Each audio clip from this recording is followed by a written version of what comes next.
Mesdames, Messieurs, bonsoir, bienvenue sur Africable Télévision. Merci à toutes et à tous. Merci vraiment à vous de rester toujours fidèles au programme d'Africable Télévision. Faut-il garder l'accord d'Alger en l'état? Faut-il le rejeter en bloc ou faut-il revenir ou faut-il, excusez-moi, revoir certaines clauses de cet accord dont tout le monde parle? Ce soir, dans votre émission politique Le Débat, nous posons le thème faut-il relire l'accord d'Alger? Et pour en parler, mesdames, messieurs, nous sommes ce soir avec monsieur Moussa Aga Ataer, porte-parole de la SEMA et du MNLA, membre du comité de suivi de l'accord, le CSA. Il est actuellement doctorant en sciences politiques en co-tutelle Sciences Po Rabat, Sciences Po Paris. Il est également détenteur d'un master en gouvernance et intelligence internationale en sciences politiques de l'Université internationale de Rabat. Il a également un master en management des organisations au Maroc, master en santé publique de l'Université libre de Bruxelles, entre autres titulaire d'une licence en socio-anthropologie de l'Université de Bamako. Monsieur Atayer, bonsoir et bienvenue. Bonsoir. Merci d'avoir accepté notre invitation et parler dans le micro, s'il vous plaît. Merci à vous également pour l'opportunité que vous nous offrez pour pouvoir discuter d'un sujet qui intéresse les téléspectateurs, mais également l'ensemble de nos compatriotes parce qu'il engage le présent et l'avenir de la nation. Merci beaucoup, Monsieur Atayer. Notre second invité est Monsieur Shogol Kokala Maïga, président du parti MPR, Mouvement patriotique pour le renouveau, ingénieur des télécommunications de profession. Il a été candidat à l'élection présidentielle du Mali 2002, 2013, 2018, ministre de l'économie numérique, de l'information et de la communication de janvier 2015 à juillet 2016, co-auteur du livre avec le professeur Isiaka Amadou Sengaré du livre Les rébellions au nord du Mali. Monsieur Maïga, bonsoir et bienvenue. Bonsoir. Merci d'avoir accepté notre invitation. Merci beaucoup. C'est à moi de vous remercier. Nous sommes très ravis de vous avoir avec nous ce soir. Merci bien. Merci beaucoup. Notre troisième invité est Monsieur Fad Ag Al-Mahmoud, secrétaire général du GATCHA, groupe autodéfense Touareg, Imgad et Alliés. Monsieur Al-Mahmoud, bonsoir et bienvenue. Bonsoir. Merci à vous d'avoir accepté notre invitation. Je vous en prie. Merci beaucoup. Et enfin, nous sommes avec Monsieur Moussa Ag Asharatouman, homme politique Touareg malien, un des fondateurs du MNLA, Mouvement national de libération de l'Azawad, en 2011. Il fait ses études de sociologie à Bamako et suit des études de sciences politiques à Paris. De 2012 à 2016, il est désigné comme le représentant du MNLA à l'étranger. Estimant que sa tribu, les Daoussak, est marginalisée au sein de la SEMA et désapprouvant également les affrontements à Kidal en juillet 2016 entre les Ifogas de la SEMA et les Imgad du Gacha, prenant alors ses distances, il fonde à Menaka le 2 septembre 2016 le MSA, le Mouvement pour le salut de l'Azawad. Monsieur Asharatouman, bonsoir et bienvenue. Bonsoir et merci beaucoup. Merci surtout à vous d'avoir accepté notre invitation. Le plaisir est partagé. Alors, dites-nous, Monsieur Asharatouman, au sortir des négociations à Alger, quel sentiment animait les différentes parties? Est-ce que c'était un sentiment de soulagement, de satisfaction, ou plutôt un sentiment de regret de n'avoir pas pu peut-être négocier plus et mieux? Tout d'abord, merci à Africable de nous avoir invités et de m'avoir donné l'occasion ce soir de m'exprimer sur une chaîne locale malienne et africaine. Par rapport à l'accord d'Alger, à l'époque, je pense que quand l'accord a été signé, vraiment, c'était un grand soulagement pour toutes les populations maliennes du nord, du sud et du centre. Et aussi, les mêmes sentiments animaient pratiquement la plupart des pays de la sous-région et bien évidemment aussi les partenaires internationaux qui sont intéressés par le Mali. Mais de 2015 à nos jours, le constat est très amer parce que malgré l'espoir que l'accord d'Alger avait suscité, aujourd'hui, 4 ans après sa signature, malheureusement, nous sommes encore restés sur nos fins. parce que la paix n'est pas totalement revenue. La crise s'est enflée, elle a même dépassé nos frontières. Avant, c'était le nord, aujourd'hui, on parle du centre, demain, on ne sait pas, on va parler de quoi. Donc, il y a un sentiment, c'est-à-dire d'une entreprise inachevée pour des raisons multiples. Merci. Merci, Monsieur Ashratouman. Monsieur Aga Al-Mahmoud, est-ce que c'est le même sentiment que vous partagez au sortir des négociations d'Alger? C'était vraiment le soulagement, la satisfaction? Merci beaucoup de m'avoir offert l'opportunité de m'exprimer sur un sujet aussi national, voire international. Au sortir des négociations d'Alger, ce qu'il faudrait comprendre, c'est que dans un premier temps, chaque partie avait des réserves sur l'accord lui-même. Déjà. L'accord nous a été soumis la dernière semaine de février. Le gouvernement a présenté ses amendements ainsi que toutes les autres parties. Le 1er mars, il a été parafé en l'état. Donc, ce qui avait amené la CEMA en son temps de ne pas paraffer au même temps que la plateforme. Il a fallu signer un autre document que la plateforme n'a pas signé pour que la CEMA vienne signer le 20 juin, c'est-à-dire plus d'un mois presque après la plateforme. C'est-à-dire qu'en l'état même au début, les partis avaient signé sur une grande pression de la communauté internationale. D'accord. Merci, Monsieur Fad Aga Al-Mahmoud. Monsieur Maïga, alors satisfaction pour Monsieur Ashratouman, réserve pour Monsieur Fad et pour vous. Est-ce que les sentiments étaient le soulagement, les regrets? C'était quoi qu'on avait comme sentiment? Merci beaucoup. Je voudrais, comme les autres, remercier Africable qui donne l'opportunité à des Maliens, entre eux pour la première fois, de s'asseoir et discuter de cette question en s'adressant en même temps à tous les Maliens de l'intérieur et de l'extérieur et aux amis du Mali. Avant de répondre à votre question, je voudrais ici m'incliner pieusement devant la mémoire de toutes les victimes civiles et militaires de cette crise. J'ai une pensée pieuse pour les soldats maliens qui sont morts à Guelhok, pour les populations civiles qui ont été victimes de la crise. Je pense à ceux du centre aujourd'hui qui souffrent des conséquences de cette crise. Je pense à nos frères, nos parents qui sont dans les camps de réfugiés, victimes de cette crise.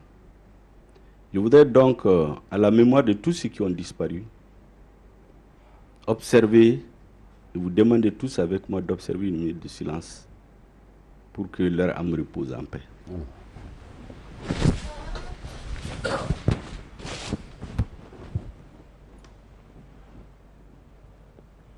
Merci beaucoup. Je voudrais dire que la signature de l'accord est le résultat d'un long processus. Il est aussi le résultat des rapports des forces militaires et politiques sur le terrain. Lorsque cet accord a été signé, il a suscité l'espoir. Même ceux qui n'y croyaient pas beaucoup, tellement les Maliens voulaient la paix, que tout le monde a espéré que cet accord va amener la paix. Mais il faut dire que dès ce moment, il y a une bonne partie de la classe politique qui n'était pas d'accord. Parce que on ne comprenait pas exactement qu'est-ce qui a été signé. Et surtout, et c'est l'occasion d'ailleurs pour moi de poser cette question à mes frères de la CEMA, Qu'est-ce qui a été ajouté le 20 juin que personne ne sait à la date d'aujourd'hui? Moi, je pense que c'est une occasion aujourd'hui de dire au Mali, est-ce que ce qui a été signé le 15 mai, est-ce qu'il y a eu un addendum? Est-ce qu'il y a eu quelque chose qui a été ajouté à cela? Parce que personne ne le sait au Mali. C'est l'occasion peut-être de nous le dire, parce qu'il y a des incompréhensions peut-être entre la CEMA et le reste des acteurs qui découlent de ça. Je pense que et donc, cet accord avait suscité beaucoup d'espoir au départ.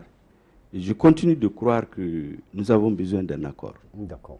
Merci beaucoup, M. Maïga, M. Atayer. Satisfaction, espoir, signé avec réserve. Et quel est votre point de vue sur cette situation au sortir des négociations à Alger?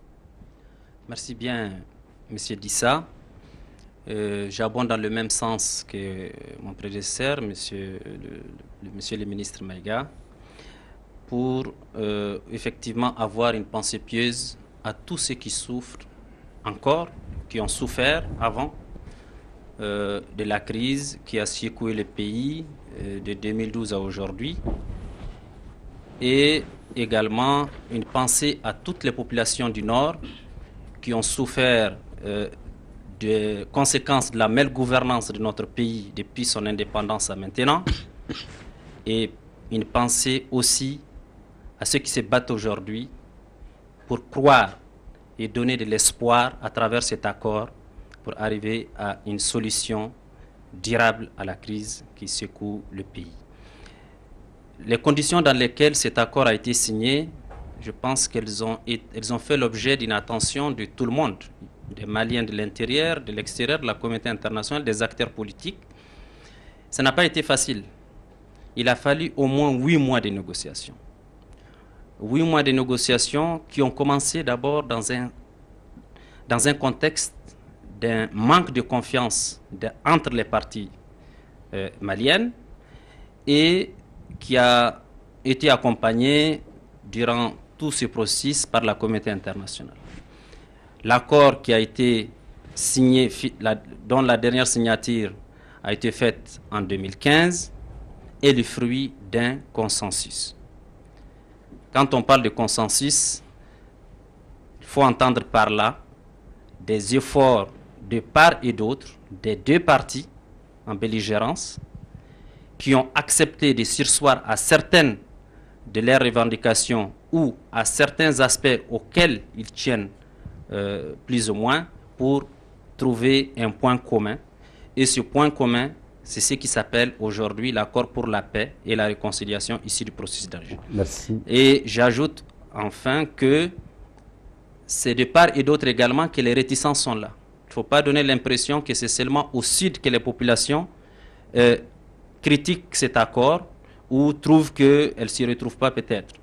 Chez les populations du nord également, en tout cas les populations, pour ce qui est de la CEMA, les populations favorables à la CEMA au moment de la signature de cet accord pensaient que cet accord est insuffisant et l'ont rejeté. Il a fallu un gros travail pour qu'aujourd'hui on soit dans le sens de sa mise en œuvre. D'accord, nous allons justement revenir à la question sur les réticences. Juste pour moi, le temps d'avoir informé nos téléspectateurs qu'il s'agit là, mesdames, messieurs, d'une série d'émissions alors que nous allons faire sur l'accord. Ce soir, nous sommes avec des acteurs, mais le dimanche prochain aussi, nous serons avec d'autres acteurs tels que les représentants du CSA, du gouvernement, de la médiation internationale, mais aussi de l'autre tendance de la plateforme. Je reste toujours avec vous, M. Atayer. Vous parlez de réticence 4 années après la signature de l'accord. Est-ce que vous constatez que les Maliens ont compris l'accord au sud comme au nord? Bon, notre présence ici sur ce plateau signifie en elle-même toute la détermination des acteurs à expliquer cet accord et à faire en sorte qu'il ait le maximum d'adhésion des populations. C'est clair que la lecture de l'accord n'est pas la même chez tous les acteurs, encore moins chez toutes les populations. Qu'est-ce qu'il faut faire aujourd'hui pour que cet accord soit déjà compris? Qu'est-ce qu'il faut faire pour qu'il soit approprié par les populations et qu'est-ce qu'il faut faire pour qu'il soit mis en œuvre de manière efficiente pour qu'on voit les dividendes de cet accord, pour que les populations soient convaincues. Parce qu'une des tares de cet accord jusqu'à aujourd'hui, c'est qu'il y avait une grande attente de la part des populations, et 4 ans après sa signature, on a l'impression de ne pas vivre les résultats, les bénéfices de cet accord. Merci, M. Attaya. M. Achratoumane, l'accord est-il compris par les Maliens, qu'ils soient au sud comme au nord? Bon, moi, en tout cas, de par les populations que j'ai côtoyées au nord du pays comme au sud du pays, j'ai comme l'impression que l'accord de paix, jusqu'à présent, la majorité, en tout cas de ces populations, n'ont pas compris les contenus de cet accord. Pour des raisons multiples, parce que je pense que la responsabilité de cela aussi, elle est partagée. Et c'est toutes les parties qui ont signé cet accord qui ont une part de responsabilité dans cette incompréhension de ces populations-là, de cet accord-là, pour qu'ils se l'approprient. Parce que l'accord de paix, quand on l'a signé, il y avait des principes de base qui ont été acceptés par tout le monde. Et aujourd'hui, quand on va sur le terrain et quand on constate ce qui se passe au quotidien, malheureusement, on constate à longueur de journée des actes qui sont posés par des acteurs qui sont contraires à ces principes-là. Ou alors, il y a d'autres acteurs aussi, c'est-à-dire de part et d'autre, au sud du pays comme au nord du pays, comme aujourd'hui, comme le ministre l'a dit tout à l'heure, aujourd'hui, les populations qui sont au centre, en réalité, sont en train de vivre les conséquences de la non-application de cet accord pour les populations du Nord, qui fait que la crise est en train, aujourd'hui, en réalité, de progresser. Donc, moi, je pense que l'accord de paix, jusqu'à présent, elle n'est pas expliquée à la majorité des Maliens. Parce que nous sommes aussi dans un pays où les populations ne parlent pas la même langue. Tout le monde n'a pas été à l'école pour parler les français, tout le monde ne parle pas bambara, ni les tamashek, ni les soraï, ni les pile. Et c'est dans l'ensemble de ces langues-là, normalement, qu'on doit expliquer l'accord au niveau de toutes les communes, au niveau de tous les cercles, au niveau de tous les villages, partout. Et moi, malheureusement, constatant sur le terrain que ce travail n'a pas été fait, c'est la raison pour laquelle j'ai dit que cet accord, jusqu'à preuve du contraire, il reste incompris par une bonne partie des populations. Parce qu'aujourd'hui, quand on prend l'accord de paix pour dire que c'est un accord qui divise les Mali, pour moi, c'est une incompréhension de l'accord. Merci. Merci, M. Achratoumane.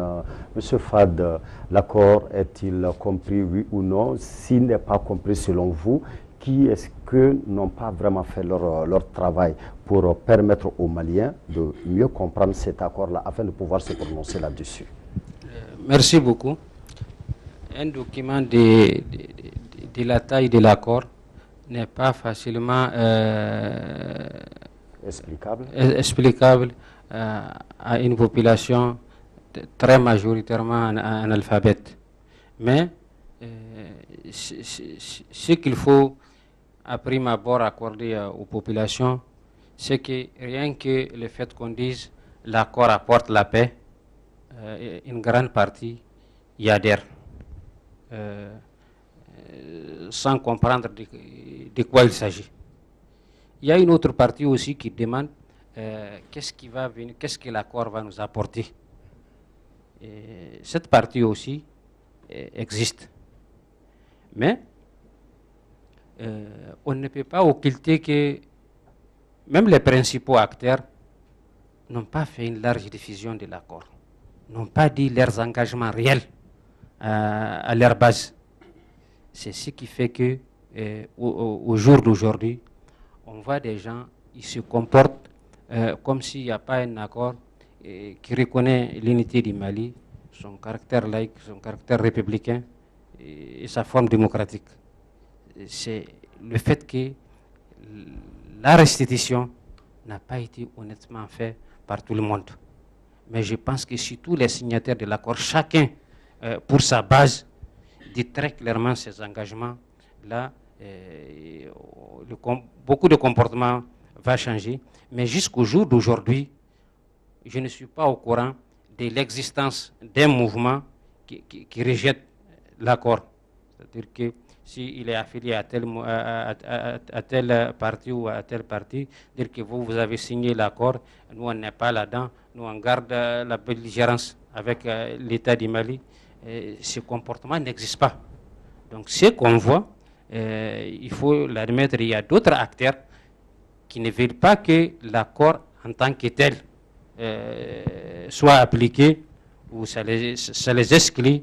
Donc la pression de ceci et le comportement de certains acteurs qui l'ont signé fait que beaucoup de gens se comportent en les regardant, on dirait que et rien n'est signé. D'accord, merci M. Fad, M. Maïga. Alors les groupes signataires, il y a parmi eux qui rejettent l'accord, mais nous constatons que les populations, quant à elles, jusqu'à présent, n'ont pas pu encore bien comprendre cet accord-là, alors qu'on parle même de l'appropriation de l'accord par ces populations. Qui n'a donc pas fait son travail permettant finalement à ces populations-là non seulement de comprendre l'accord, mais de se l'approprier? Merci beaucoup. Je reviens à ma question. Je souhaiterais que le représentant de la CEMA dise entre nous et aux Maliens qu'est-ce qui a été ajouté le 20 juin. C'est important, personne ne le sait pas. Deuxièmement, vous savez, vous entendez souvent les uns les autres dire les populations. Vous savez, quand vous avez un gouvernement élu, c'est les populations qui l'ont mandaté pour parler. Souvent, les gens parlent au nom des populations. En réalité, il n'y a eu aucune cérémonie de mandatement. Vous pouvez prendre les armes au nom de quelqu'un, vous faites quelque chose sans demander. Les populations du Nord, vous entendez souvent dire les populations du Nord. Moi, je peux dire clairement que l'écrasante majorité des populations du Nord n'ont rien demandé. Vous entendez même les gens dire la rébellion Touareg, la rébellion arabe. Mais non. J'ai l'habitude de dire que les grandes victimes, les plus grandes victimes de ces rébellions, de cette rébellion de 2012, c'est bien les populations arabes de Touareg, celles qui meurent en grand nombre, celles qui sont victimes de représailles, celles qui sont dans les camps de réfugiés, celles qui ont leurs enfants qui ne vont pas à l'école. Mais ces populations n'ont rien demandé à personne. Et le fait que l'accord n'est pas appliqué n'est pas le fait de l'incompréhension. Les populations, je dis malgré tout, avaient espéré que ça porte la paix. Donc elles n'ont posé aucun acte qui fait que l'accord n'est pas appliqué. Si l'accord n'est pas appliqué, c'est du fait des signataires. Un. Deuxièmement, le processus d'appropriation de l'accord n'a pas été fait par aucun des signataires. Je crois qu'il y a presque l'unanimité autour de ça, y compris le gouvernement. Il n'y a eu aucune séance de restitution, ni au niveau du gouvernement, ni au niveau de l'Assemblée, ni au niveau du Haut Conseil de collectivité, ni au niveau d'aucune institution. Sauf quelqu'un qui l'a lu de lui-même. Moi, je l'ai lu, j'ai organisé un atelier de mon parti, un séminaire des cadres de mon parti, pour qu'on le comprenne. Mais le reste, c'est lui qui l'a lu de lui-même. Donc, les acteurs qui l'ont signé au nom des populations, personne n'est allé expliquer aux populations, mais quelqu'un ne peut pas vous mandater, vous ne pouvez pas aller signer quelqu'un au nom de quelqu'un et vous ne le faites pas. Et récemment, j'ai même dit à un responsable de l'aménagement que c'est 4 ans et demi après que l'aménagement finance des séminaires d'appropriation pour les députés de la République. Donc il y a beaucoup qui parlent de l'accord, ils ne savent même pas ce qu'il y a là-dedans. Il y en a qui l'ont rejeté systématiquement. Et il y a des clauses là-dedans, certainement sur lesquelles on va revenir, qui amènent effectivement à s'interroger. Et donc aujourd'hui, je peux dire en tout cas de ma conviction que la non-application de l'accord n'est pas le fait des populations. C'est vrai, l'incompréhension des populations est à déplorer, mais ceux qui font l'obstruction, ceux qui sont à la base de non-application de l'accord, ce n'est pas les populations, ce sont les signataires et leurs alliés. Gouvernement, mouvement signataire, et une partie de la communauté internationale. Nous aurons le temps de le démontrer pendant le débat. Et vous parlez tout à l'heure de certaines clauses sur lesquelles certainement nous allons revenir, mais parmi certaines de ces clauses, nous avons par exemple la notion d'Azawad. Le mot Azawad même pose énormément de problèmes au sein de la population malienne, même de façon générale, pas que seulement au sud, mais partout au Mali. Comment devrions-nous comprendre Azawad? Est-ce que ça doit sonner dans notre tête comme les Kenedougou, comme les Beledougou, comme les Kala? Je pense que historiquement et politiquement, le mot Azawad... Alors, vous savez, géographiquement, tout le monde sait, c'est une cuvette dans la zone de Taoudeni. Donc, je ne vois pas pourquoi on va appeler un Kidalois quelqu'un de l'Azawad, pourquoi quelqu'un de Gao, on va l'appeler de l'Azawad. C'est un concept qui a été conçu par les théoriciens du séparatisme pour créer un mythe fédérateur qui permet aux gens de trouver quelque chose dans lequel ils se reconnaissent. Ça a été développé de longue date, de très longue date, avec 3 objectifs, je crois, qui ont été déterminés depuis 1990. Il y a une commission stratégique de l'État qui a réfléchi sur cette question. Et les théoriciens de cette notion avaient 3 objectifs. Le premier objectif, c'est effectivement essayer de présenter la communauté, nos frères de la communauté touareg et arabe, comme des victimes de beaucoup de choses sur lesquelles je ne reviendrai pas, on les connaît suffisamment, qui devaient donc être libérés en quelque sorte, qui devaient être aidés à affirmer leur spécificité culturelle, socio-culturelle, historique, de manière, en réalité, à aboutir à une sorte d'autonomie à terme. Et pour le long terme, en réalité, c'est le fédéralisme. Ça, c'est des théories qui existent. Il y a des écrits sur ça. Maintenant, aujourd'hui, lorsque l'accord a été signé, vous avez vu que même le médiateur, bien celui qui a fait les projets de l'accord, comment l'appelle-t-on, le facilitateur, n'a pas tranché la question. Il a renvoyé à un débat entre Maliens, en disant que ça a une connotation mémorielle, socio-culturelle, ainsi de suite. Le problème qu'on a aujourd'hui en réalité, c'est qu'il y a une fixation qui est faite sur ce mot. Personne n'arrive pas à trancher. Il y a eu la conférence d'entente nationale qui s'est tenue, qui devait normalement trancher cette question. Vous avez entendu l'écrasante majorité des participants avaient dit qu'ils n'en voulaient pas. D'accord. Mais une personne a dit qu'elle n'est pas d'accord, et puis l'État s'est rallié. D'accord. Et d'ailleurs, depuis les préparatifs des termes de référence de la conférence d'entente nationale, il y a un glissement, vous pouvez aller regarder ces termes. En son temps, nous avons attiré l'attention des autorités qu'il y avait une connotation politique et historique. Ça, ce n'était pas dans l'accord. Ça a été ajouté par les acteurs, c'est-à-dire le gouvernement et ses partenaires. Chaque fois, on glisse des choses, on interprète. Entre eux, dans la cuisine interne, ils n'arrivent pas à s'entendre et le peuple malien est victime. Je pense qu'il est temps aujourd'hui qu'on puisse nous entendre. Si la zone géographique qui s'appelle Azawad, les populations de là-bas veulent s'appeler Azawad, moi je ne vois pas pourquoi on ne l'accepterait pas. Mais moi je ne vois pas pourquoi quelqu'un de Gao, on va l'obliger à s'appeler de l'Azawad, quelqu'un de Tombouctou, qui est une ville historique, pourquoi on va faire disparaître pour appeler le nom Azawad? Maintenant, le reste, moi je pense honnêtement qu'il y a des choses sur lesquelles on peut se comprendre. Le fait qu'on soit ensemble aujourd'hui, ça c'est quelque chose qui était inimaginable il y a quelques années. Donc on est en train d'avancer. Et nous allons avancer dans le débat, M. Maïga. M.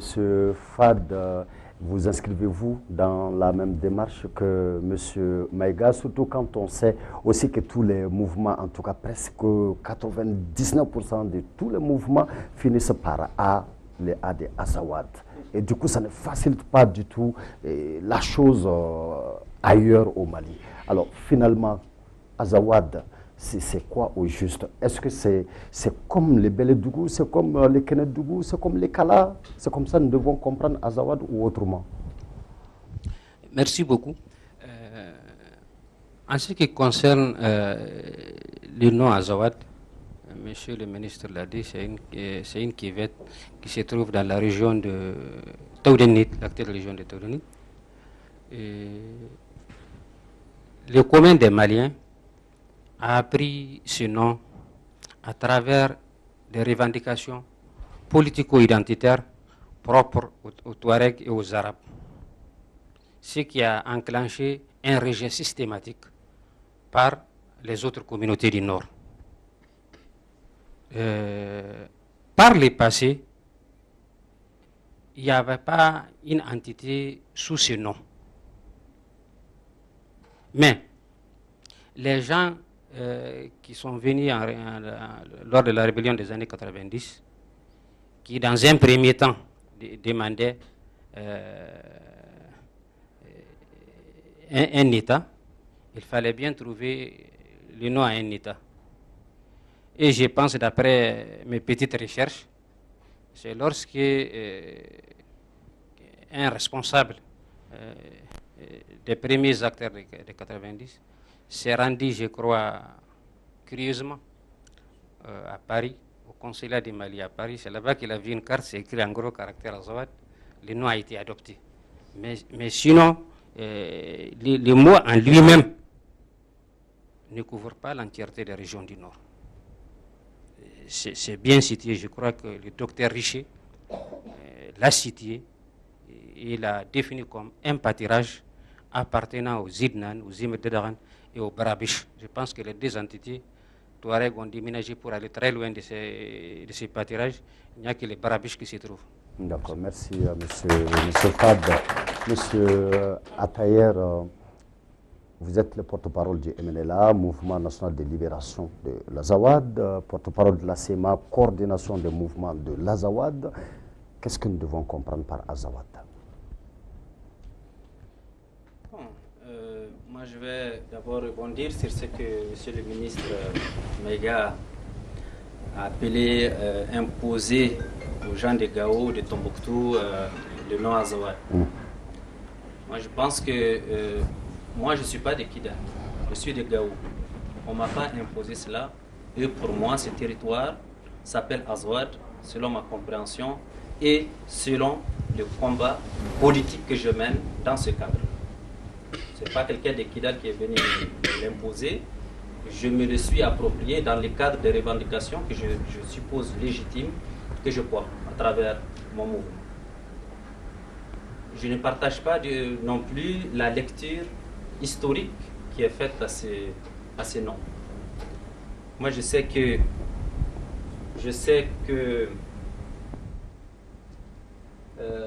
déjà en 1950, les populations de la boucle du Niger, en tout cas une bonne partie des représentants de ces populations-là, ont adressé une lettre au général de Gaulle avant l'indépendance du Mali pour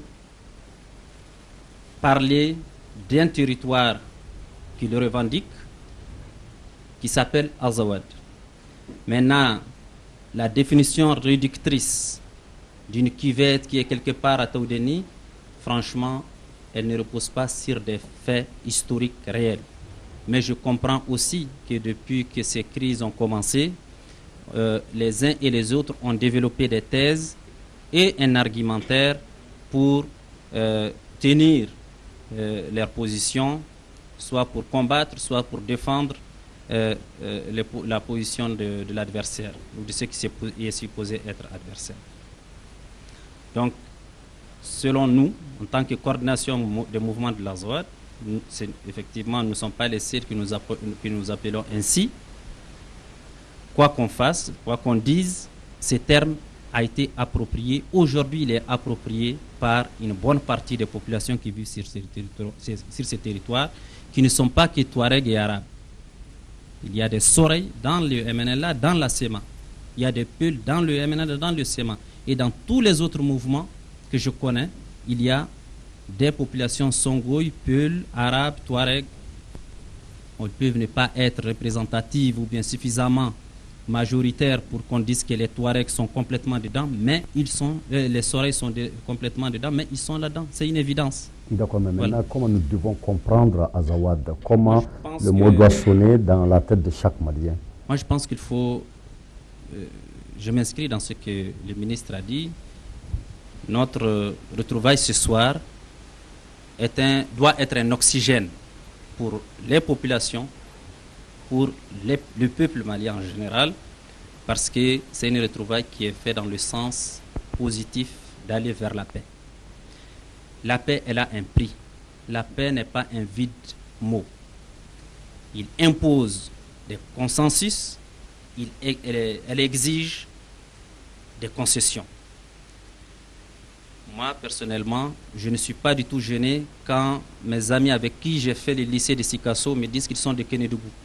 Et pendant toutes les années de mon lycée, moi, je suis au Kénédougou. Et je me rappelle, je l'écrivais. Quand je vais pendant les vacances à Ségou, je dis j'étais dans les Balanzans. Et quand je vais en vacances chez moi, je suis parti, j'étais en vacances dans l'Azawad. Qu'est-ce que ça coûte aujourd'hui aux gens, aux Maliens, pour se retrouver, pour s'accepter, pour aller vers la paix, d'accepter des mots. Et ces mots, ni dans l'accord, ni dans le comportement des acteurs, ces mots-là ne signifient absolument pas la séparation, ni une menace pour l'intégrité territoriale du Mali. D'accord. Merci, M. Attaher. Merci beaucoup. M. Aga Asharatouman, alors, quelle est votre lecture du mot Azawad? Elle est très simple. Au fait, moi, je sais que l'appellation Azawad, elle fait peur, parce que tout simplement, il y a la connotation politique derrière, surtout la revendication indépendantiste. On est entre Maliens ici, il faut se dire la vérité. C'est ce qui fait peur, et c'est pour ça que ce mot, cette appellation, n'est pas compris par une bonne partie des populations maliennes et systématiquement rejeté.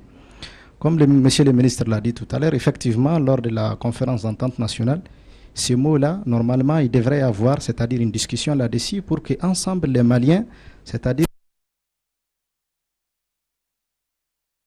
Mais lors de cette conférence-là, moi, je ne sais même pas ce qui s'est décidé exactement par rapport à cette appellation. Mais une chose est sûre, la connotation politique indépendantiste qu'on fait de l'Azawad, on ne peut pas aujourd'hui l'exprimer étant un signataire de l'accord. C'est tout simplement pas possible. Parce que l'accord, c'est l'unité du Mali, c'est l'intégrité du Mali, c'est le caractère républicain et laïque de l'État malien. Donc, de fait, la connotation politique qui en est faite, on ne peut pas les revendiquer aujourd'hui dans l'accord, parce que l'accord, c'est le fait que le Mali doit exercer sa souveraineté sur l'ensemble de son territoire, et il est un et indivisible, c'est très clair. Alors, mais justement, M. Aga Asharatouman, on est d'accord que le Mali est un territoire un et indivisible, on est d'accord avec la forme républicaine de l'État, on est d'accord avec la laïcité, on est d'accord avec l'unité nationale, on est d'accord donc sur l'essentiel. Mais pourquoi, finalement, ne pas revenir d'Alger et entre frères, faire un autre accord? En tout cas, cette fois-ci, en détachant complètement la communauté internationale, nous asseoir et nous comprendre pourquoi les acteurs n'ont pas pensé à ça. Si on se comprend sur tout ça. Vous savez, il ne faut jamais oublier... C'est bon. Il ne faut jamais oublier d'où est-ce qu'on vient. On est venu de très loin. Et moi, aujourd'hui, je ne suis pas de ceux qui pensent qu'il faut mettre nos alliés ou nos amis de la communauté internationale qui sont à nos cheveux aujourd'hui, qui sont en train de nous aider. Moi, je dirais c'est grâce à eux aujourd'hui que nous, on est là entre Maliens, on se retrouve, on discute de nos problèmes. En tout cas, il faut au moins les raccorder, c'est-à-dire ce crédit-là, de nous avoir aidés, de nous avoir épaulés à un moment où on avait même des difficultés entre Maliens, de nous retrouver entre nous. Donc moi, je tiens vraiment à remercier l'Algérie, la France, les États-Unis et tous ceux qui ont aidé les Mali à arriver à cet accord-là. Ça, au fond, au moins, il faut qu'on le concède ça. Mais de l'autre côté, aujourd'hui, nous, en tant que Maliens, on ne doit pas faire de l'accord d'Alger, la Bible ou le Coran, c'est-à-dire quelque chose, tant qu'on n'est pas dedans, on ne peut rien réaliser. Moi, je ne suis pas pour cette option, parce que tout simplement, l'accord qui a été signé en 2015 et la crise que le Mali connaît aujourd'hui, en 2019, pour moi, il y a une grande différence. Aujourd'hui, il y a des crises qui se sont créées un peu partout dans notre pays. Malheureusement, dans le cadre de l'application de l'accord de paix d'Alger, aujourd'hui, ils ne sont pas pris en compte. Et de la même manière, l'accord aussi ne bloque personne. C'est-à-dire, pour moi, c'est une question de volonté. Moi, je pars toujours du concret. Nous, par exemple, à Ménaka, on a réussi à mettre en œuvre beaucoup de choses qui ne nous ont pas été dictées forcément ni par la CTS, ni par le CSA, ni par l'accord d'Alger. Mais on est Maliens, l'accord nous a donné la route, elle nous a permis de nous retrouver, mais après, nous, on est Maliens, on est des Ménaka, on sait ce qu'on a comme problème, on s'est mis ensemble et puis on a avancé, c'est tout. D'accord, merci M. Asharatouman. Justement, monsieur Maïga, peut-être que M. Asharatouman n'avait pas compris une partie en fait, du sens de ma question. Le problème n'est pas que nous sommes d'accord ou pas avec l'intervention de la communauté internationale, mais nous partons du principe que s'il y a eu la communauté internationale, c'est parce que les frères n'ont pas pu se comprendre alors qu'il y avait l'essentiel. Pourquoi, sur la base de l'essentiel, nous n'avons pas pu gérer ça entre nous? Vous savez, mon frère Fad a dit quelque chose qu'il faut toujours avoir à l'esprit. C'est qu'au moment de signer l'accord, tout le monde n'avait pas le même esprit. J'ai posé plusieurs fois la question, je reviens là-dessus. Je souhaite que le représentant de la CEMA nous dise qu'est-ce qui a été ajouté le 20 juin. Parce que c'est à partir de là qu'on peut comprendre beaucoup de choses. Deuxièmement, Vous savez, il y a eu des erreurs dès le départ. Dans le processus de négociation d'Alger, on a confondu souvent du côté du gouvernement la quantité et la qualité. Il faut les jeunes, il faut les femmes, il faut... Une négociation, c'est une question de spécialistes. Ce n'est pas une question de représentation de la société. Vous avez des hauts cadres, des historiens, des administrateurs, des hommes qui connaissent l'appareil, ceux qui vont négocier. Ce n'est pas de remplir les avions pour aller dire qu'on va représenter toutes les populations là-bas. Mais ce qui s'est passé, c'est qu'il n'y a pas eu d'entente sur les concepts et les définitions dès le départ. Or, un accord politique comme celui-là, il faut que dès le départ, on s'entend sur tous les concepts et les définitions. C'est parce que cela n'a pas été fait que c'est maintenant qu'on est en train de discuter l'Azawad. Est-ce qu'on est d'accord, est-ce qu'on n'est pas d'accord? Il fallait le clarifier dès le départ. Ça n'a pas été fait.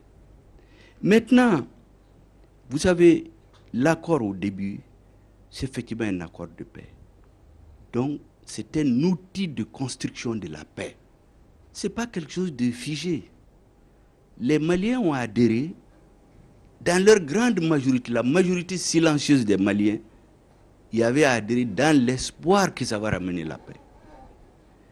Mais le problème, c'est que 5 ans après, la paix n'est pas revenue. Mais vous avez un malade, vous lui prescrivez une ordonnance, vous commencez à le traiter. C'est prévu qu'il soit guéri dans 2 semaines. Dans le cas d'espèce, on a dit dans 2 ans. 4 semaines après, il continue toujours à s'aggraver. D'autres maladies éclatent dans son corps. Mais vous arrêtez le traitement ou le médecin le modifie. Depuis 4 ans, on est en train d'appliquer l'accord.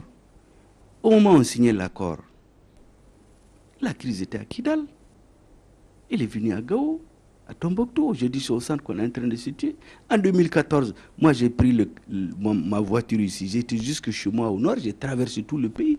Mais aujourd'hui, on ne peut pas le faire. Mais on continue toujours. L'accord, l'accord, l'accord. Il faut sortir du fétichisme de l'accord. Le Coran et la Bible sont les livres saints qu'on ne modifie pas. Il n'y a rien d'autre qui ne peut pas être modifié. Même les Nations Unies, la Charte des Nations Unies, on la modifie souvent. Les constitutions des États, on les modifie. Et donc, pour moi, s'il y a la volonté aujourd'hui d'aller de l'avant, il faut qu'on s'assoie, qu'on s'interroge. Et c'est là où je vous rejoins. On n'a pas besoin de la communauté internationale entre nous frères pour nous asseoir et nous dire un certain nombre de choses. Moi, je suis entièrement d'accord avec vous. Mais je vous dis qu'il y a des insuffisances souvent qui viennent des 3 acteurs. Vous savez, il y a 3 acteurs dans cette affaire. Vous avez les mouvements armés, la communauté internationale, le gouvernement. La réalité, c'est que la plupart de ces acteurs n'ont pas joué le rôle que le peuple malien attendait d'eux. Le gouvernement, par exemple, je vous dis au moment de la préparation de la conférence d'entente nationale, c'est dans les TDR élaborés par le gouvernement qu'on a glissé les termes politiques et historiques concernant l'Azawad. Dans l'accord, ça n'existait pas. On a parlé de mémoriel, de culturel, ainsi de suite. Donc on a glissé le verre dans le fruit historique et politique. C'est le gouvernement qui a ajouté ça au TDR de la conférence d'entente nationale. C'est le gouvernement qui a fait des combinaisons souvent avec les mouvements pour faire des choses en interprétant de façon abusive l'accord.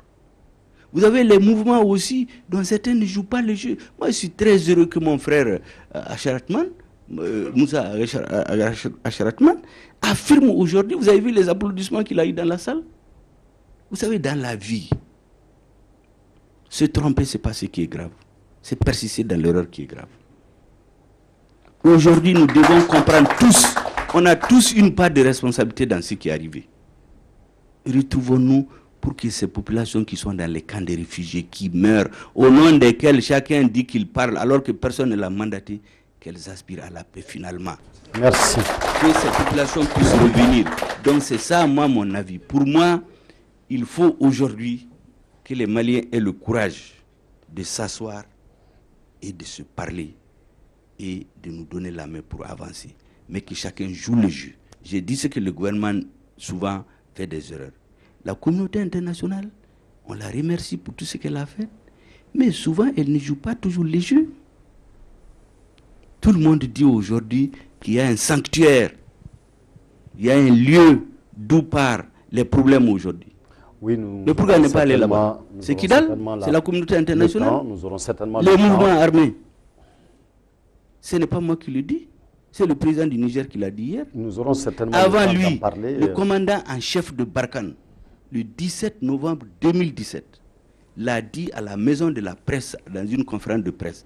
Il dit qu'il y a des mouvements signataires de l'accord qui sont le jour dans l'accord, la nuit ils sont avec les mouvements terroristes. Il faut que ça aussi, on se le dise et qu'on arrête. Voilà pourquoi on n'avance pas. Et ça, il faut qu'on se le dise. C'est la seule façon d'avancer. Parce qu'au finish, les grands perdants, c'est nos populations. Les grands perdants, c'est certains d'entre nous. C'est un combat qui n'en vaut pas la peine. Ça ne vaut pas la peine de continuer là-dedans. Voilà ce que je voulais dire. Merci, Monsieur Maïga. Monsieur Attaher, je viens à vous par rapport alors, à la grande problématique de ce soir concernant la relecture de l'accord. Nous entendons trois voix en fait. Il y a une voix qui est en fait pour l'application de l'accord en l'état et une autre qui est pour le rejet de l'accord en bloc. Mais il y a une troisième voix qu'on entend de plus en plus qui nous parle de relecture. Alors, il y a trois options. Quelle est l'option que vous privilégiez? Quels sont les avantages et les inconvénients de cette option selon vous? Merci. Avant de répondre à cette question, moi je pense que autant on doit lever les fétichismes, comme le dit mon aîné, le ministre Maïga, sur la question de l'accord, autant on doit lever les fétichismes sur les aspects inscrits dans l'accord auxquels nous tenons, notamment une meilleure gouvernance, un changement de gouvernance dans le pays, non seulement dans les régions du Nord, mais sur l'ensemble du territoire malien. C'est la mauvaise gouvernance, elle est arrivée aujourd'hui à son paroxysme dans ce pays. Et nous, lorsqu'on s'est soulevé en 2012, peut-être qu'on était les précurseurs de ceux qui dénoncent cette mauvaise gouvernance. Et on nous a taxé des rebelles, des rébellions. Mais à quoi on assiste à Kati hier? C'est une rébellion? Les gens qui ont coupé la route pendant une semaine, ils ont coupé la nourriture, le gasoil, le carburant à toute une région, la région de Kaï. Ça, c'est une insurrection. Ce n'est pas seulement au nord qu'il y a des rébellions. Et un peu partout au Mali aujourd'hui, au centre, qu'est-ce qui se passe là-bas? Ce n'est pas une rébellion? C'est des gens qui portent des armes au centre. C'est des gens qui, d'ailleurs, dont les conséquences d'agissement multiplient par 1000 les victimes qui sont arrivées dans le nord.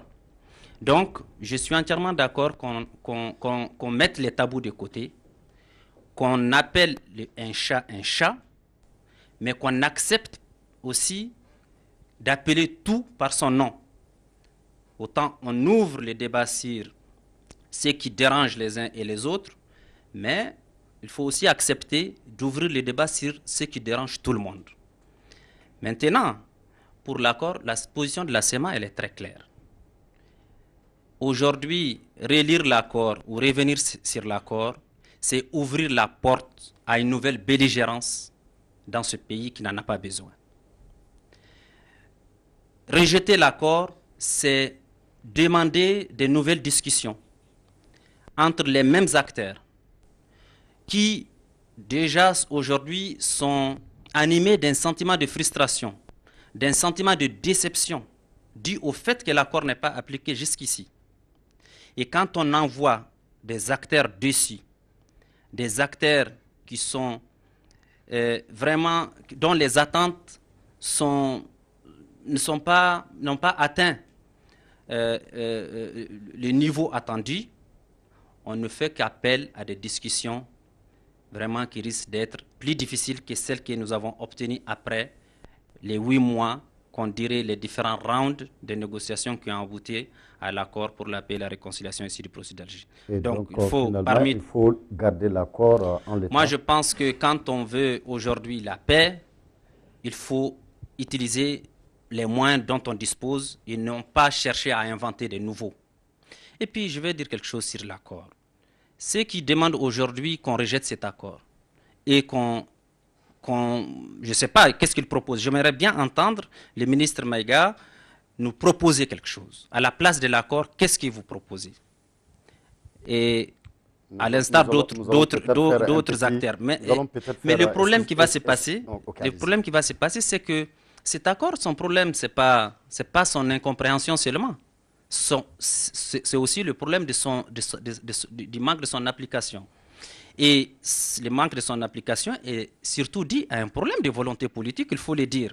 On ne peut pas comprendre qu'un accord qui a été signé il y a 4 ans, dont, je le rappelle, la responsabilité de mise en œuvre de l'accord, elle relève du gouvernement du Mali. C'est lui le gouvernement. On ne va pas demander au Gacha ou au MSA ou à la CEMA de mettre en œuvre l'accord. Nous, notre devoir, c'est de nous inscrire entièrement dans l'esprit et dans la lettre de l'accord et faire en sorte que cet accord ne soit pas violé jusqu'à ce qu'il soit mis en œuvre. Merci, monsieur Atayer. Monsieur Fad, alors faut-il garder l'accord en l'état? Faut-il le rejeter en bloc ou le relire? Et quels sont les avantages et les inconvénients? Merci beaucoup. Tout d'abord, il faut comprendre que c'est un accord entre les partis en belligérance et les partis aussi qui n'étaient pas belligérants. C'est-à-dire la plateforme, la CEMA et le gouvernement, mais aussi qu'il y a la caution de la communauté internationale qui l'a signé, sans laquelle on n'aurait pas pu avoir cet accord. Comme l'a dit Moussa tout de suite, c'est le gouvernement qui doit mettre en œuvre l'accord. C'est le gouvernement qui est le maître d'ouvrage de l'accord. J'aimerais bien que les gens qui proposent de rejeter l'accord nous disent très clairement quel article de l'accord est inapplicable. Nous avons participé au processus en tant que Maliens républicains et nous rejetions tout ce qui n'était pas conforme au caractère républicain de l'État. Il faudrait bien qu'on nous dise que cet article ne peut pas être appliqué. Je crois que l'accord a des mesures phares. La régionalisation, ce n'est rien d'autre que la décentralisation. L'autre aspect de l'accord, c'est la création du Sénat. Je pense que dans ces pays, on parlait depuis très longtemps de la création du Sénat. Ce n'est pas quelque chose de nouveau.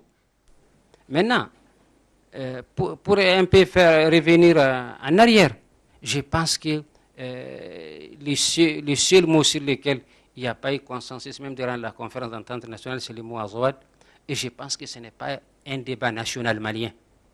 Pour trancher définitivement cette question, cette zone comprise entre de l'Éré jusqu'à l'Ebzanga, de Hombri jusqu'à Khalil, les gens qui l'habitent, s'ils s'expriment, je pense que le problème serait résolu. Je l'ai dit, la Zawad est rejetée par les populations Songhouï, par les populations Pélé, une grande partie des populations Touareg qui ne connaissaient pas ce nom.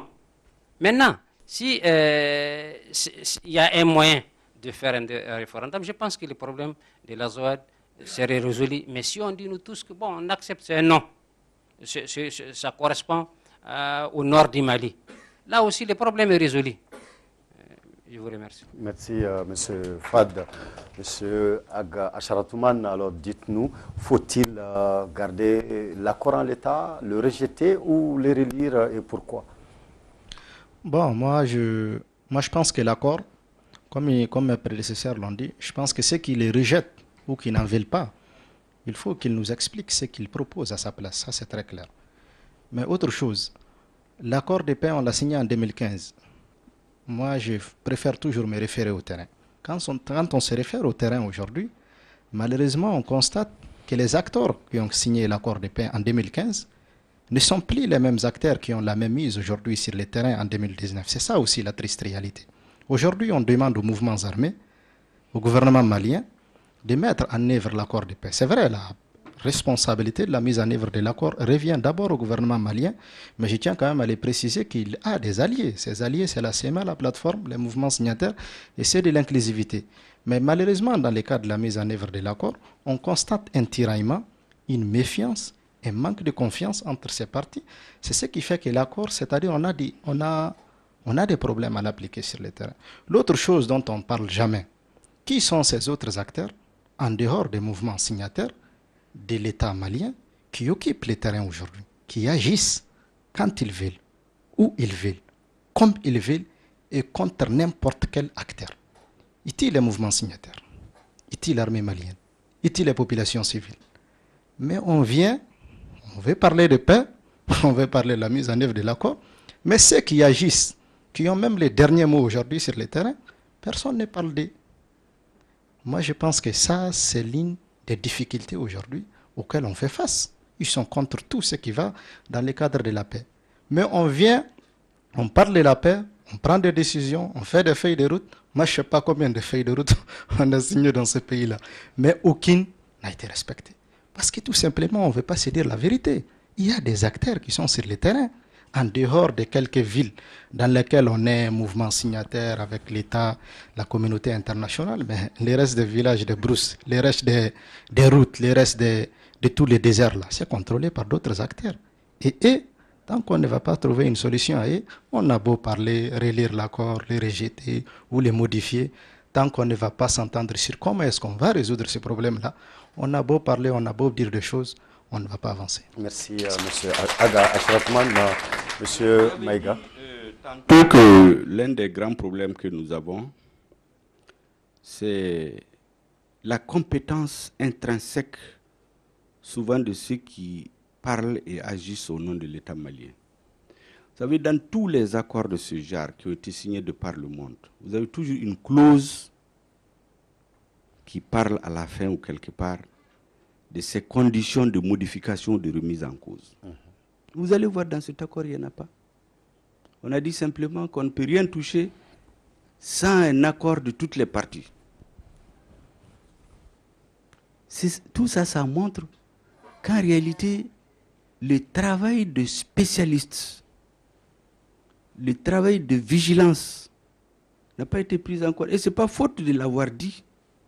Moi, je sais qu'au niveau de mon parti, toutes les versions de l'accord qui ont été données, nous avons écrit au gouvernement pour dire attention, si vous laissez ça passer, voici les conséquences. Il n'y a jamais eu de suite. On paye ça aujourd'hui. Ensuite, effectivement, tout le monde dit que c'est le gouvernement, quand vous regardez l'accord, c'est le gouvernement qui doit tout faire. Les autres, ils ont créé l'insécurité. Maintenant, pour résoudre, on dit au gouvernement d'éteindre le feu. Mais chaque fois que le gouvernement veut éteindre le feu, quelqu'un met du feu quelque part. Quand l'accord a été signé, mais quelles n'ont pas été les tentatives depuis avant la signature de l'accord du Premier ministre Ousmane Tatambli, après lui, de Moussa Mara, dont la visite a été la visite catastrophique qui nous a conduit à tout perdre d'ailleurs.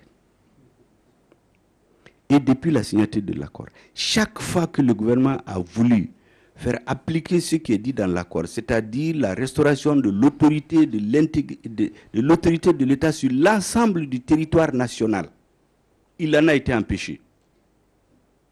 Soit par une partie des mouvements, soit par des doubles jeux dont les acteurs sont connus, même si les gens ne les nomment pas. Mais s'il y a tout ça, c'est parce que l'État n'exerce pas la plénitude de son autorité sur l'ensemble du territoire.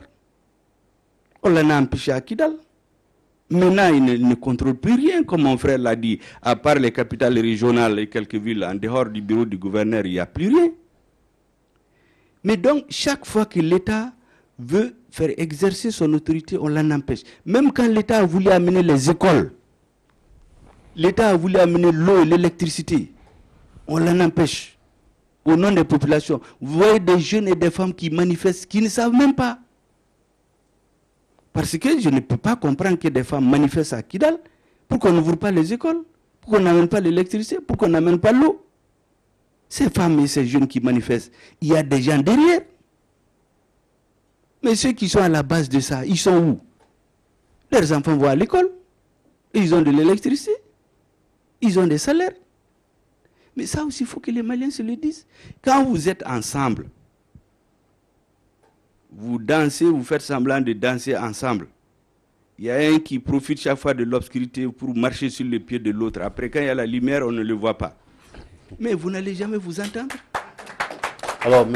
Maïga, pour revenir à la question, pour moi, quelle est votre option et pourquoi? L'accord, je réponds à mon frère, moi je ne suis pas des hommes politiques qui disent qu'il faut le rejeter totalement. Dès le départ, j'ai dit qu'au moment où l'État malien signait cet accord, il n'était pas dans une situation de refuser. C'est pourquoi on a toujours vu l'accord comme un outil de construction de la paix. C'est-à-dire qu'il y a une dynamique, c'est en marchant, c'est comme un vélo, il faut pédaler et avancer. Si on s'arrête seulement, on tombe. C'est dans ce processus-là, justement, que les acteurs ne jouent pas tous franc jeu. Donc moi, je dis qu'il faut relire l'accord. Quand, par exemple, vous affirmez d'entrée de jeu, dès le préambule de l'article 1, le caractère unitaire de l'État malien, son caractère républicain, son caractère laïque, son caractère démocratique, tout ce qu'il y a dans l'accord qui peut contrarier ça, tout article qui est de nature à empêcher la réalisation de cet objectif stratégique, il peut être élu. Et il y en a beaucoup dans l'accord. Deuxièmement, vous savez, il y a toujours ce qu'on appelle la discrimination positive. Dans tous les pays, quand il y a des minorités, les gouvernements essaient de le faire, c'est normal. Mais lorsque vous l'écrivez, pour dire qu'il faut que quelqu'un soit dans un poste parce qu'il vient de telle ethnie, parce qu'il vient de tel groupe, il faut qu'il soit dans l'armée parce qu'il est ceci, on force le jeu. Au Mali d'ailleurs, c'est un faux débat. Depuis 1958, la première fois où les autorités maliennes ont eu la décision sous le gouvernement de l'autonomie interne, les premières promotions de l'ENA, on a tenu à avoir nos frères du Nord là-dedans. Il y a eu des gens qui sont devenus ministres, qui sont devenus commandants parce qu'ils ont quitté là-bas. Depuis cette période, toute proportion gardée, il n'y a jamais eu un gouvernement où vous n'avez pas une ou deux ou trois ou quatre personnes du Nord, toutes ethnies confondues. En 90, quand on déclenchait la rébellion, le parti qui était au pouvoir, c'était l'UDPM. Il y a 10 sections dans les régions du Nord. Dans 8 sections sur 10, les secrétaires généraux et des députés étaient de nos frères arabes et touaregs. Mais personne n'en a fait un problème. Ils ne sont pas majoritaires. On n'en a pas fait un problème. Parce qu'entre nous, il n'y avait pas ça. Il n'y en a pas d'ailleurs, même maintenant. Mais c'est des concepts qu'on a imposés. Et maintenant, on a écrit dans l'accord une discrimination qui va amener d'autres problèmes. Parce que ça va toujours servir à des groupes pour toujours reprendre les armes. On ne va pas en finir. C'est pourquoi moi je suis d'accord. Et d'ailleurs, quand vous regardez depuis 1991, mais beaucoup de choses ont été faites. On avait une armée de 7500 personnes. On a intégré 2500 personnes. Donc on ne peut pas venir dire que rien n'a été fait. On est allé même au-delà du raisonnable. Mais je dis là encore, on n'a pas fait les choses comme il faut. On n'encourage pas ceux qui sont fidèles à la République. D'accord. On n'encourage pas ceux qui veulent le drapeau du Mali. Lui, aujourd'hui, quand vous écoutez son discours, c'est un Malien qui a compris. Moi, je veux qu'on le valorise plus qu'il ne l'est aujourd'hui. Lui, Fad, on a intégré 2500 Touaregs et Arabes dans l'armée. Mais vous voyez le défilé de l'armée malienne chaque année à l'indépendance. Au fait, vous en voyez autant. On vient nous montrer une ou deux personnes, alors qu'ils sont nombreux dans l'armée. Les cadres, les élus, les députés, ceux qui sont fidèles à la République, il faut les valoriser. Mais qu'est-ce que nos gouvernements font? Ils sont toujours derrière ceux qui les briment, ceux qui les insultent, ceux qui ont les armes, ceux qui les dévalorisent. Il faut arrêter ça, la prime à la violence, la prime à l'indiscipline, la prime au rejet de l'État. Comme s'il faut toujours... Mon frère a dit qu'il faut effectivement la bonne gouvernance. Moi, je suis entièrement d'accord avec lui qu'il faut, tant qu'il n'y a pas la bonne gouvernance, rien ne marchera dans le pays. Et il a donné l'exemple des insurrections qu'il y a partout aujourd'hui. C'est parce que le peuple en a marre. Les gens en ont assez. Mais en ce moment, il faut que tout le monde soit juste. Merci. Il faut que tout le monde soit juste. Merci, monsieur Maïga. Nous allons évoluer dans le débat. Mesdames, Messieurs, nous allons passer au troisième chapitre de Cet échange est relatif au statut de Kidal. Monsieur Ataher, l'État malien, à travers ses symboles, souffre beaucoup à Kidal. Le drapeau malien est brûlé. Les militaires maliens ne peuvent pas entrer dans Kidal. Pourquoi si Kidal est bel et bien une partie du Mali? Bon, je me permets de réagir à une partie de l'intervention encore du ministre Maïga. Moi, je ne suis pas d'accord sur certains aspects de l'intervention du ministre. Avant 1990, je pense que ce plateau se doit ce soir d'être le plateau où on se parle sincèrement, franchement. Et avant 1990, il n'y avait pas un officier Touareg dans l'armée malienne. Il n'y en avait pas, tout simplement. Moi, toute ma famille est militaire. Ma famille a participé à la guerre du Burkina Faso. Je pense que ce n'est pas parce que je suis à la CEMA aujourd'hui que je serai moins méritant que ce que les autres. Je suis très content. Voilà. Donc, je pense que nos parents se sont battus pour l'intégrité territoriale de ce pays. Ils se sont acquittés de leurs devoirs. Ils ont le droit de revendiquer. La revendication, il faut que dans ce pays, la revendication arrête d'être taxée de quelque chose de tabou. Chaque Malien a droit de revendiquer, de réclamer ses droits et de s'exprimer chaque fois qu'il pense que ses droits sont brimés ou qu'il fait preuve d'une quelconque ségrégation. Et on a parlé tout à l'heure des acteurs invisibles, parce que, entre guillemets. Mais je voudrais dire aussi que ces acteurs, ils ne datent pas de maintenant. Parce que ces acteurs, il faut les appeler par leur nom. Si on parle de terroristes, ils datent de 2000. Depuis 2000, il y a les groupes terroristes dans le septentrion du pays. Et depuis 2000, qu'est-ce qui a été fait pour les éradiquer? Il ne faudrait pas qu'aujourd'hui, on profite de leur présence pour brouiller les cartes et créer la confusion entre les acteurs qui ont des revendications politiques et les acteurs qui sont contre la paix. Il est important de faire la part des choses. Et enfin, je pense que pour parler de Kidal, aujourd'hui, rien n'empêche au Mali, à l'État, au gouvernement du Mali, d'exercer sa pleine souveraineté sur l'ensemble du territoire. Conformément au préambule qui a été ici dit. Est-ce que je peux vous arrêter juste un petit instant? Le drapeau malien qu'on a brûlé, ce fut très fort pour tous les Mali. Nous voyons également que nos militaires jusque-là n'arrivent pas à aller. Chaque année, la CEMA fête l'anniversaire de la déclaration de l'indépendance de l'Azawad. Vous nous rassurez là ce soir que rien ne nous empêche d'aller à Kidal? Nous ne sommes pas en train de signer un accord ce soir. On est en train de parler, de dire ce qu'on peut dire comme vérité. Donc je ne prends pas de... Ce n'est pas pour signer quoi que ce soit ici.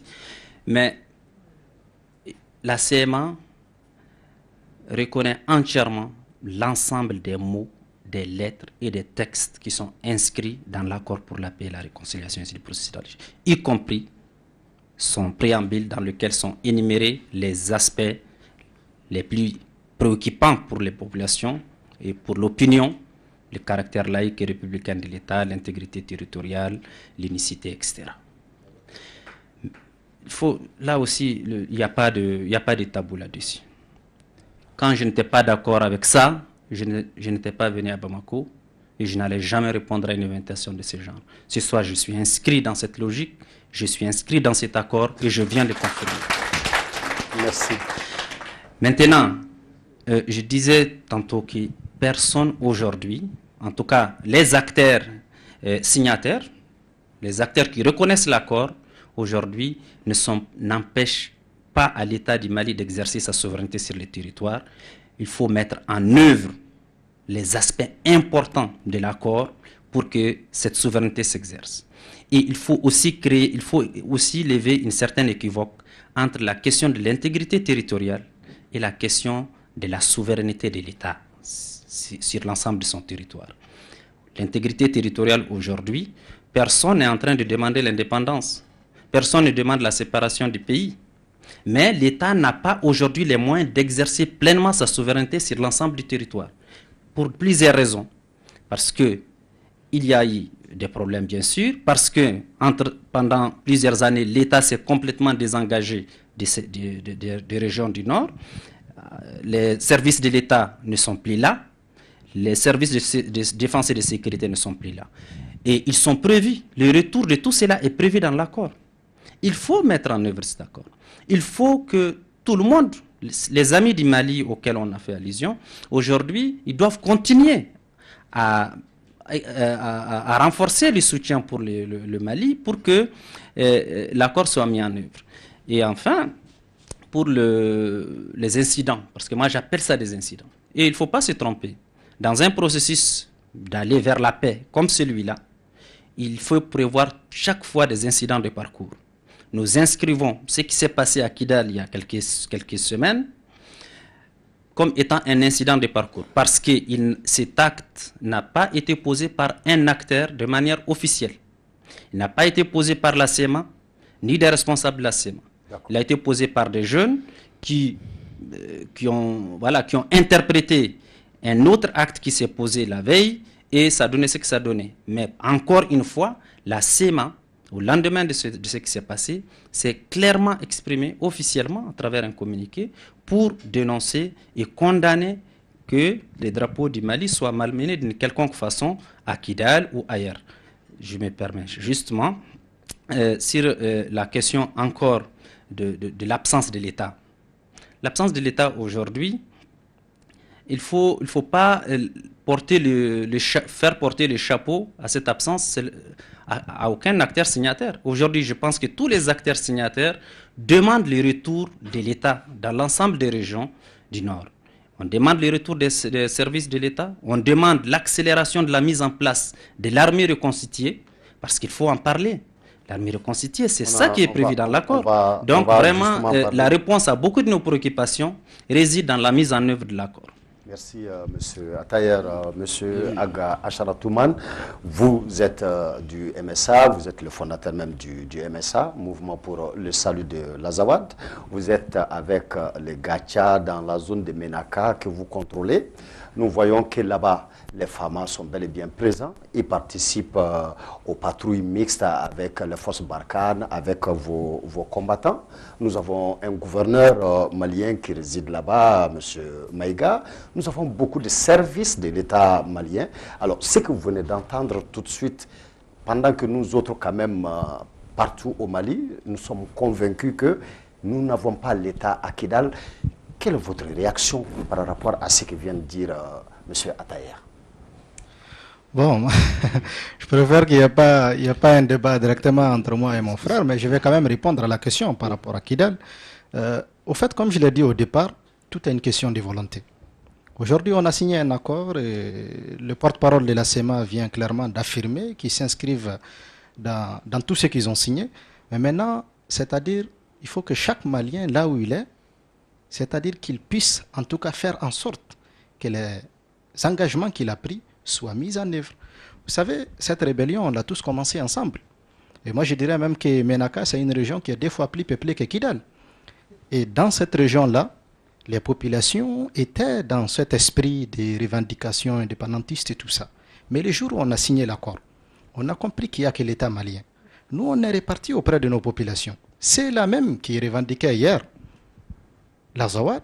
Aujourd'hui, ils revendiquent leur appartenance à l'État malien. Parce que tout simplement, les responsables qui sont dans cette zone-là sont partis auprès de leur population, les ont expliqué, c'est-à-dire les réalités, les engagements qu'ils ont pris, et ils ont demandé à tout le monde de faire un effort, y compris ceux qui sont dans les recoins de cette région-là. Et aujourd'hui, nulle part dans cette zone-là, en tout cas, majoritairement, les populations ne sont plus dans cet état d'esprit-là. Parce que les responsables qui sont là ont fait un effort pour expliquer à leur population les engagements qu'ils ont pris. Et je pense que ça doit être le cas aussi dans la région de Kidal et dans la ville de Kidal. C'est une ville que je connais très bien puisque je suis né et j'ai grandi là-bas. Je connais la plupart de ces acteurs qui sont aussi mes frères et mes amis. Mais je sais que quelque part, ce travail-là n'a pas été fait. Parce que si vous voyez des jeunes aujourd'hui qui se permettent de prendre les drapeaux, de les brûler ou de les traîner, c'est parce que tout simplement, quelque part, je pense que les choses ne les ont pas été expliquées comme il le faut. De l'autre côté aussi, il y a une réalité dans cette zone-là. C'est le fait que tout ce que vous voyez aujourd'hui qui se passe là, c'est-à-dire reflète une frustration, un mécontentement, ou en tout cas quelque chose qui s'est passé dans l'histoire, qu'il faudra aussi comprendre, qu'il faudra étudier, auquel aussi il faudra apporter des remèdes. Aujourd'hui, tous les citoyens maliens, qu'ils soient à Kidal, à Menaka ou ailleurs, ils ont besoin de leur État, parce qu'ils ont besoin d'aller à l'école, ils ont besoin de se soigner, ils ont besoin d'être comme toutes les populations du monde. Mais aujourd'hui, justement, l'absence de l'État fait en sorte que des revendications, des frustrations, d'autres choses sont en train de se développer un peu partout. C'est à ça qu'il faut remédier. Mais je tiens quand même à préciser que chaque responsable qui est dans une zone doit en tout cas faire des efforts pour aller voir ces populations, pour leur expliquer clairement ce qu'il a pris comme engagement, pour que vraiment désormais les choses soient clean, parce qu'on ne peut pas comprendre que la ville de Kidal soit gérée par des responsables de la CEMA et qu'il y a des femmes et des enfants qui se comportent de la sorte. Ça ne se comprend pas, ça ne se justifie pas, ça ne s'explique pas. C'est comme si demain, dans notre zone, quelque chose de ce genre va se passer. On a pour obligation de rendre compte et au gouvernement malien, au peuple malien et à la communauté internationale. Parce que quand même, il y a des engagements qu'on a pris qu'il va falloir qu'on applique. Merci. Merci beaucoup, M. Acharatoumane. C'était plutôt à M. Fad de parler maintenant. Et il ne nous reste plus que 10 minutes. Hein. Ouais, 10 minutes, parce que regardez bien vos montres. Nous sommes partis à 22h. Il est 23h20 maintenant, plus que 10 minutes. Monsieur Fad. Merci beaucoup. Voilà, mais juste sur une question, ça va être votre dernier mot en même temps parce que je ne suis pas sûr que vous aurez encore la parole. Alors, la question est, nous entendons parler au travers de l'accord de l'armée reconstituée. Pour beaucoup de Maliens, il faut craindre ici une ethnisation de notre armée. Qu'en pensez-vous? Maintenant, vous avez la liberté de réagir à d'autres questions. Ok, merci beaucoup. En ce qui concerne l'armée reconstituée, pour nous autres de la plateforme, nous avons compris cela comme l'armée malienne avec l'intégration des ex-combattants des mouvements. C'était ça notre compréhension. Je vais profiter aussi pour répondre à monsieur le ministre sur une question que je suppose qu'il connaissait la réponse déjà. Ce qui a été signé le 20 juin, différent de l'accord, c'est un document qu'on appelle le relevé de conclusion. En substance, le relevé de conclusion. Le relevé de conclusion. Voilà. Et vous qui êtes là, vous pouvez déjà noter, parce que nous n'avons jamais entendu parler. Ce document, le gouvernement du Mali a accepté de signer que l'armée qui sera redéployée au nord sera majoritairement composée des gens du nord, notamment de la CMAC et des autres mouvements. Nous, en tant que plateforme à l'époque, nous avons estimé ces passages anti-républicains et nous n'avons pas voulu signer ces documents.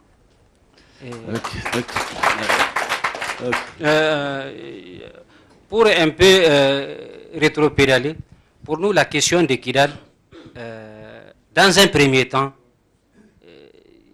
c'est les amis du Mali qui n'ont pas fait, qui ont empêché d'une manière ou d'une autre à ce que la situation redevienne très vite normale.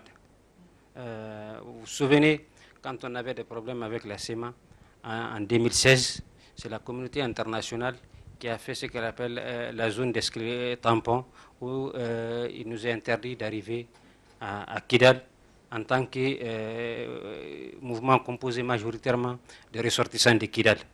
Mais après ça aussi, il faut se le dire, le gouvernement a joué le jeu. Le gouvernement a accepté d'installer dans un bureau, sous un drapeau venu dans un petit sac, quelqu'un qui s'appelle gouverneur, qui ne gouverne pas les bâtiments dans lesquels il habite. L'accord dit très clairement que l'installation des autorités intérimaires, ça signifie le retour de l'État et que la localité où les autorités intérimaires sont installées passe automatiquement sur le drapeau national. L'État aussi a accepté d'installer des gens avec un drapeau qui est revenu dans les mêmes hélicoptères de l'aménagement. À quelque part, l'État doit exiger de ses amis, si l'accompagnement, comme c'est prévu de l'accord, si on identifie un ami de l'État qui n'est pas pour cela, que l'État fasse les lobbying chez d'autres pour dire clairement que nous, on ne parvient pas à exercer notre souveraineté. Je pense que le gouvernement du Mali peut le faire à travers la CEDEAO, l'Union africaine et beaucoup de pays qui sont très engagés pour que le Mali recouvre l'entièreté de son territoire. Ce qu'il faudrait aussi ajouter dans la question de Kidal, c'est que les acteurs qui n'ont pas signé l'accord, en l'occurrence les terroristes, eux aussi ont leurs acquaintances avec certains acteurs de la communauté internationale qui probablement leur promettent de les faire retourner dans les bons côtés, ce qui a jusqu'à maintenant donné des résultats négatifs. Merci, M. Fad. Monsieur Mega, maintenant, pour chacun d'entre vous, 3 minutes. Très rapidement, 2 à 3 choses. Et vous savez, ce débat, il est très important, c'est une première. C'est pour cela qu'il y a des précisions qu'il est important qu'on donne aux Maliens. Vous savez, les gens parlent toujours au nom des populations du Nord.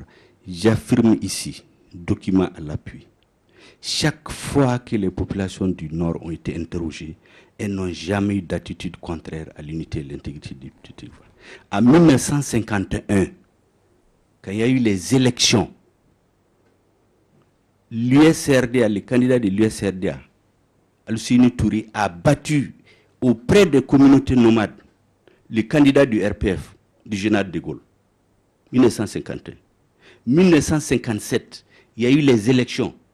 C'est la liste du RDA qui a eu 88% dans l'adresse des Ifogas.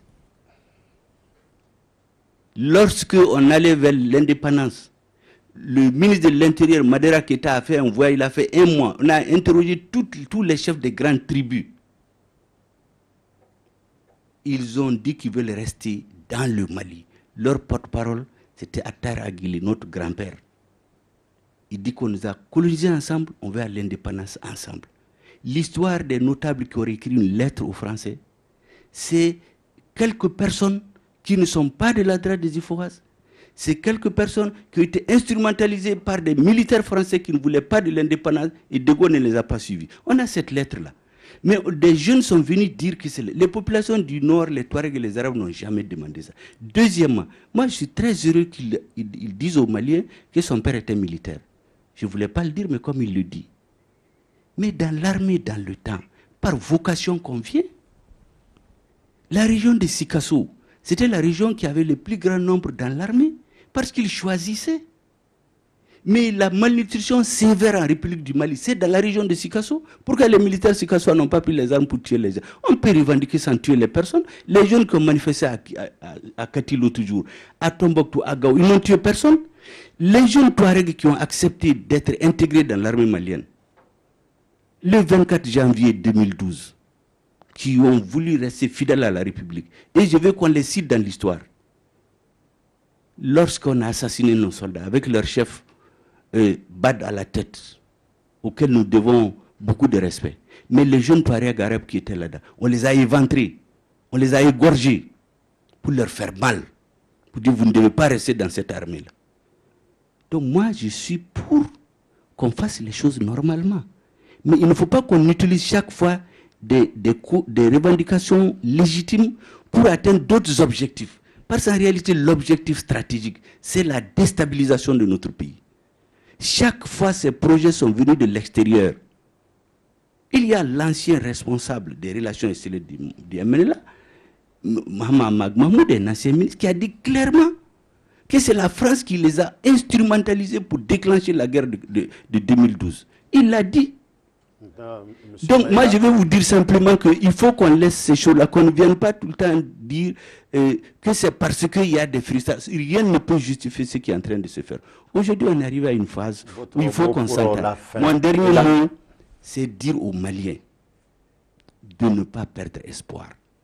Moi je suis convaincu que notre peuple a les ressources Aujourd'hui, les fils vont se donner la main pour ramener la paix dans tout le Mali, où toutes les ethnies vont être heureuses ensemble. Merci. Je demande aussi à nos frères des mouvements armés. Tous, vous n'avez pas une autre patrie que le Mali. Personne n'est plus malien que vous. Personne, moi je ne suis pas plus malien que lui. Je ne suis pas plus malien que lui. Ils n'ont pas une autre patrie. Tous ceux qui font semblant d'être leurs amis les utilisent pendant un temps. Après, ils vont les jeter comme ceux qui étaient avec Kadhafi ont vécu. Le Mali, c'est votre pays. Battez-vous pour vos droits. Personne ne peut vous exclure. Notre armée aussi, je voudrais lui dire que notre peuple compte sur elle. Une armée reconstituée, une armée multiethnique qui doit reconquérir l'autorité et l'intégrité sur notre territoire. Et notre gouvernement doit être exemplaire. Merci beaucoup. Il doit être exemplaire. Merci beaucoup, M. Maïga. M. Atayer, alors vous allez m'excuser, vous avez 2 minutes maintenant. Alors votre appel pour la paix, pour la cohésion nationale. Voilà. D'accord. Moi, je pense à l'endroit de mon frère Fahad et aussi à l'endroit de mon aîné, le ministre Maïga. Ce n'est pas la CEDEAO qui va amener les gouverneurs à Kidal, ni planter les drapeaux du Mali au gouvernorat, ni sur l'ensemble du territoire de la zone. C'est les Maliens entre eux. C'est le consensus. C'est la mise en œuvre de l'accord. Aujourd'hui, personne n'empêche un drapeau d'être sur le gouvernorat de Kidal. De la même manière que le gouvernorat aujourd'hui est accepté par la population à Kidal, de la même manière, la mise en place des autres services de l'État, y compris les symboles de l'État, ne pose aucun problème aux yeux de la CEMA, ni aux yeux des populations qui sont à Kidal et ailleurs. Ensuite, je voulais aussi... Ne vous inquiétez pas, je n'ai pas besoin d'applaudissements. Donc, je voudrais aussi dire à mon aîné Maïga que j'aurais voulu peut-être dans un autre débat qu'on parle, parce que l'accord n'a jamais parlé d'une armée ethnique, ni d'un quota ethnique. Il n'a jamais été question de Touareg ni d'Arabe dans l'accord, nulle part. Trouvez-moi un mot. On dit, dans le relevé des conclusions auxquelles fait allusion Fad, on dit les effectifs de l'armée reconstituée seront majoritairement constitués des populations du Nord. Les populations du Nord, c'est M. Maïga, c'est moi, c'est Diallo, c'est un autre. Et enfin, le dernier mot que j'ai à dire, c'est qu'il faut qu'on arrête de taxer les uns et les autres, de taxer les uns de séparatistes, les autres de patriotes. Ça ne fait qu'envenimer les choses. Aujourd'hui, à partir du moment où nous sommes signataires de l'accord, nous devons tous nous donner la main pour sa mise en œuvre et considérer l'ensemble de ceux qui ont signé l'accord comme des acteurs de la paix. Ceux qui acquisent la CMA indirectement en disant que la nuit, le jour ils sont signataires, la nuit ils sont je ne sais pas quoi, je les renvoie à leurs responsabilités et aussi aux preuves. Quand un commandant de Barkhane le dit, je n'ai pas lu, je ne l'ai pas vu, mais Barkhane est là pour lutter contre le terrorisme. Si on soupçonne quelqu'un de terroriste, qu'on aille l'attraper. Il ne sert à rien d'accuser les uns et les autres. Merci. Quand le président du Niger dit la même chose, c'est dommage parce que le Niger a les mêmes problèmes aujourd'hui que le Mali. La menace pour la sécurité intérieure du Niger, ce n'est pas Kidal, mais c'est bien Difa et d'autres régions du Niger qui sont régulièrement attaquées par les groupes terroristes. Je vous remercie. Merci beaucoup, M. Atayer. Monsieur Aga Ashratouman, vous avez le tout dernier mot. Quel est votre appel pour la paix, la cohésion nationale? Bon, moi, mon premier appel s'adresse vraiment à ces acteurs-là, aujourd'hui qui ont signé, qui ont pris la parole au nom de ces populations, de se donner la main, de créer la complémentarité et d'essayer vraiment de ramener la paix pour ces populations et pour ces pays-là. Parce qu'aujourd'hui, on ne peut pas demander au gouvernement malien seulement de mettre en œuvre l'accord. S'il n'est pas aidé par les mouvements, s'il n'est pas aidé par la population, s'il n'est pas aidé par les partenaires, il ne pourra absolument rien faire.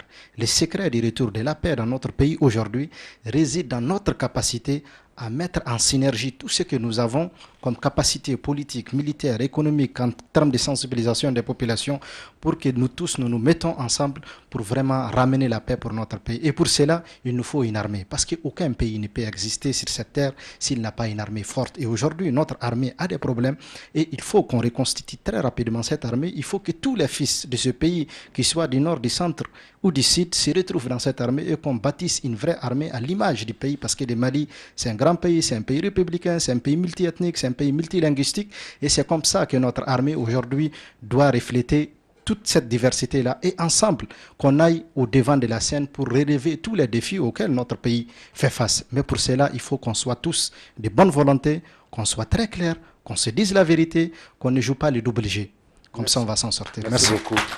Mesdames, messieurs, merci à vous d'être venus assister à ces débats, participer à ces débats. Nous vous savons, mesdames, messieurs, très très nombreux à suivre cette émission politique, les débats d'Africable Télévision, qui ce soir posait la thématique faut-il relire l'accord d'Alger avec monsieur Moussa Aga Ataher. Il est le porte-parole du MNLA et de la SEMA. Monsieur Shogel Kokala Maïga, président du parti MPR, Mouvement Patriotique pour le Renouveau. Monsieur Fad Aga Al-Mahmoud, secrétaire général du GATIA, groupe autodéfense Touareg Imgad et allié, et monsieur Moussa Aga Asharatouman, président, fondateur et secrétaire général du MSA, le mouvement pour le salut de l'Azawad. Merci d'avoir suivi ce numéro spécial politique, le débat. Je vous l'avais dit à l'introduction, c'est une série. Nous nous donnons rendez-vous dimanche prochain dans ce même studio avec d'autres acteurs pour encore parler d'autres problématiques relevant de l'accord d'Alger. Portez-vous bien et bonne semaine de travail à toutes et à tous. Merci. Wow.